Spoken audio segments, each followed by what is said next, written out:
Yeah. So this is Todd Landry. I'm here at IIT, which is the Illinois Institute of Technology, for those who don't know, at the Real-Time Communications Conference. It's been going on real well. I've enjoyed this event.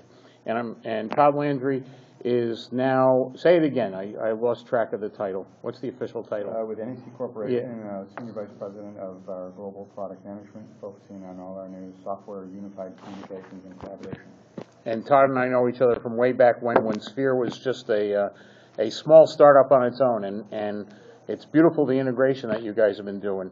You've done some very nice stuff. Most importantly, you're using basically the future of the web with HTML5 oriented type architectures, right, with the Java protocol and also with Air. Can you talk a little bit about how you see the marketplace unfolding in terms of what people are looking for in the way of unified communications, and particularly you might want to mention those millennials you talked about. Yeah, absolutely, Carl. And as you know, at the event, I'll be talking a little bit about the impact of millennials in what's happening for architectures, for next generation architectures. And we've been very focused at looking not only at how our software architecture easily fits into the IT architectures of our end customers, but how their customers, the end users, are changing and how they want to utilize the tools for unified communications, no matter where they're at, no matter what kind of device they're using, where they got the device from. And this means you need to think about web-oriented architecture, how you deliver over standard security models, how you fit within that IT architecture to align with those end users. And you were talking about the fact that over half the workforce will be millennials by, what is it, next year or 2 years? In 2 years, in the U.S., we'll see over half the workforce will be millennials. So what this means is people born after 1980, which I'll show some stats tomorrow at the event here. But in short, what you see is that they think of text before voice. They expect to log in from anywhere and get the same experience. They don't expect to have different logins and a different user experience for every device or every time they use the same service.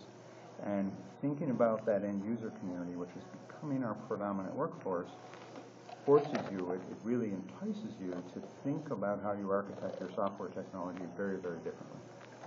And when you look at this in terms of how you built your architecture, one of the things that was very interesting was the use of Air basically made it so that you are the same device experience regardless of what device people are using with tablets and everything else. And particularly what was nice is there's a strong integration on instant messaging side to, in effect, enable better work productivity in terms of conference servers. You want to talk about, the fact that you basically use the instant messaging to invite people to, or the presence to invite people into the video conference. Right. And, the industry has had the concept of presence around for many, many years. There's a couple of interesting things that are evolving there. One is, as you mentioned, we moved to web-oriented, in this case using Flash and Air-rich Internet application technology. It's really the foundational framework for a move to a full HTML5 environment, which is truly evolving in the next few years here.